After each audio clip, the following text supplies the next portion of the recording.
العلم نور، العلم نور، العلم نور.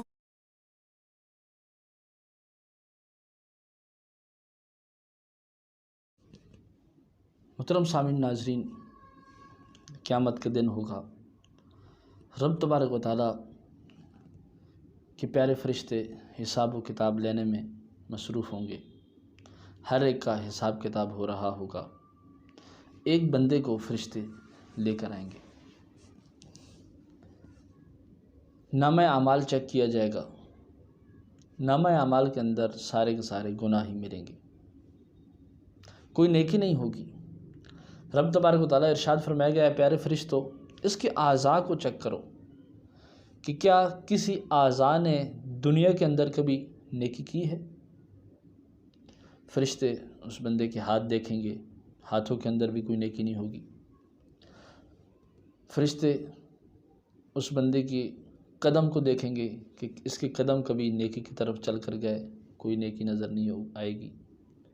اس کے جسم کو، اس کی سانس کو دیکھیں گے، کوئی نیکی نظر نہیں آئے گی. آخر کار اس بندے کی زبان کو دیکھیں گے. جب بندے کی زبان کو دیکھیں گے تو فرشتوں کو ایک نیکی بسم اللہ الرحمن الرحیم جو دنیا میں اس نے ایک مرتبہ محبت کے ساتھ پڑھا تھا، وہ نیکی زبان کے اندر نظر آ جائے گی. فرشتے عرض کریں گے، مولا، اس بندے نے دنیا کے اندر تیرا بابرکت نام لیا تھا، اس بندے نے ایک مرتبہ بسم اللہ الرحمن الرحیم پڑھی تھی. رب تبارک و تعالیٰ کی طرف سے آواز آئے گی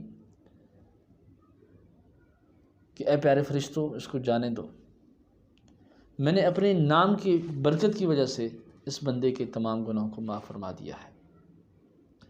وہ قیامت کا عرفہ والا دن ہوگا. اس دن بسم اللہ الرحمن الرحیم کی برکت سے رب تبارک و تعالیٰ اس بندے کے تمام گناہوں کو معاف فرما دے گا اور اس کو جنت الفردوس میں اعلیٰ سے اعلیٰ مقام عطا فرما دے گا. آج میں اور آپ نیت کرتے ہیں کہ انشاءاللہ تعالیٰ ہر نماز کے بعد 21 مرتبہ ہم بسم اللہ الرحمن الرحیم پڑھ کر رب تبارک و تعالیٰ کی بارگاہ میں جو کچھ بھی ہم سوال کریں گے، بسم اللہ کی برکت سے رب تبارک و تعالیٰ ہمیں وہ عطا فرما دے گا.